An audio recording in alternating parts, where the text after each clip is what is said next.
So can we start with your name, please? I'm Peter Goldsmith. Lovely. And what's your company called? Goldsmith Vintage. Can you tell us a little bit about your company and what made you start it? So Goldsmith Vintage opened 12 years ago. It was originally a market store on Brick Lane in East London. We originally started, I was having quite a lot of financial issues, a lot of financial problems, I had a mortgage to pay. And so I used to do market trading when I was like younger.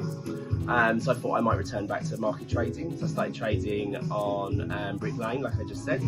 It went really, really well. I was making a lot of money, and we opened up another shop, and now we've got 3 shops, and a web store, and a festival business. It just grew from that. It was never really intended. It was never intended to be what it was. Okay. It was literally just, oh, I'm going to sell some second-hand clothes on a market store to make some extra money. And where do you tend to get your clothing from? America, Canada, and Italy.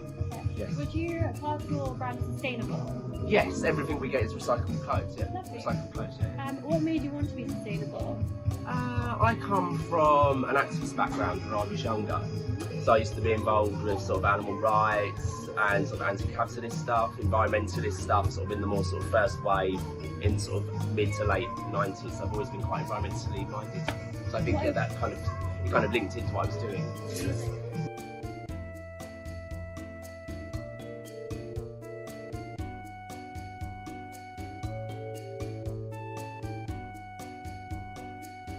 Where do you hope to be in 5 years? Bigger and better. Bigger and better. Stronger. Yeah.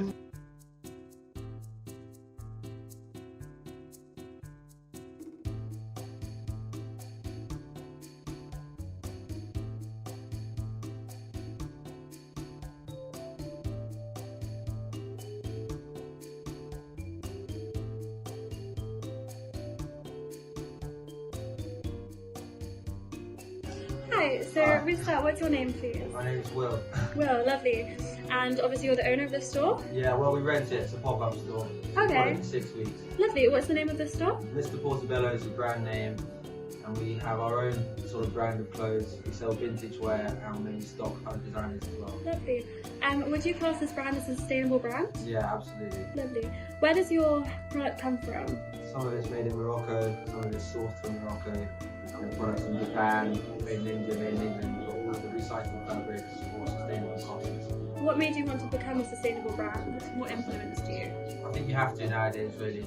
Okay. You don't want to leave too much of an impact. Yeah. And you sell more if it's sustainable as well. Would you say your market is more older people, younger people? Who do you sell to most? Women 30 plus most, but then all ages. Okay. And a few men as well. Oh, lovely. A bit of everyone, but on average I'd say 30 to 50 old women. Lovely. How long has this brand been open for? A couple of years.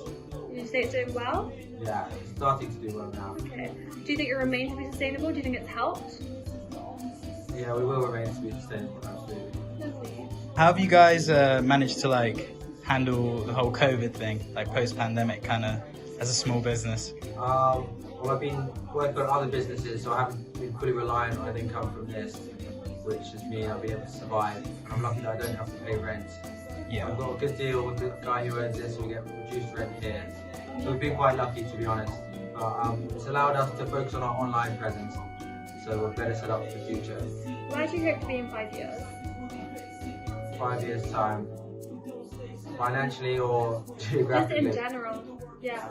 I'd like to have some serious investment and be turning over proper money by then. Lovely. What's a piece of advice that you would give to someone wanting to start a sustainable brand, or someone who's already in it trying to expand their sustainable brand?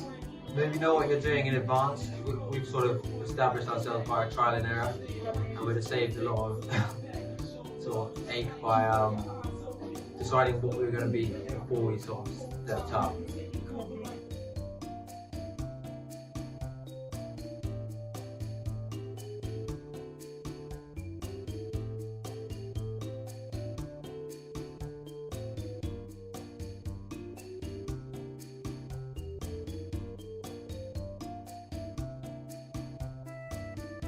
My name's Philippa DeRocha Valentine. And do you have a company name? Yeah, it's Portobello Vintage Emporium. Amazing. And what kind of stuff do you do? We deal in antiques and vintage jewellery and, crystals, healing crystals, and just pieces that are like one-of-a-kind pieces that you won't find nowhere else, So you were telling me you make your crystals yourself, the jewelry Yeah, yourself? yeah, or I the get crystals? pendants and then I put them on silver chains and then I make my bracelets like these I make myself. Oh, gorgeous. Yeah, I get the crystals separate and then I put them all together, whatever looks nice. That's a mixture of everything. So you've got tiger's eye, jade, onyx, amethyst, rose quartz, the whole shebang. What made you want to start like that company? Well, I suffered with depression for a long time and I had like an eating problem, eating disorder. So my uncle, he kind of said, oh, do you want to come along? I've got 60 silver rings. And it was my first day and I remember I sold all the rings. I made like 500 quid off the rings and it was like, when you get rewarded for something, it kind of makes, and then I kind of got interested in it and then I did costume jewellery and then the next step was crystals. I really like that. So it's like, it's a whole different world, but it's given me a purpose, you know, and it's like everyone's like a family down here, do you know what I mean? So it's like you come out and you go home and you're like, you feel, it's like therapeutic talking to everyone, being amongst others. So we're the only ones here today, but normally there's on a Friday, Saturday, stores, there's 200 stores, there's a lot of us and we all know each other. It's like another family, isn't it? Where do you hope to be in 5 years? Oh, 5 years, Jesus, come on. 5 years, I'd like to have my own shop, like in all crystal and like gold and silver sort of jewellery, you know? Yeah, I'd like my own little boutique, you know? What advice would you give to someone trying to start their own brand? What advice is that the sky is the limit, you know? Don't ever feel like you can't do something. Because when you put your mind to it, you're capable of anything, you know? Like I never thought I'd be doing this, but like when I was younger, but I liked art and now I'm like, I love coming and setting up and then it's like a little art project in the mornings. But yeah, like the sky, you can do anything you put your mind to, you know what I mean? Amazing. Thank you so much for your time. Thank you, thanks guys.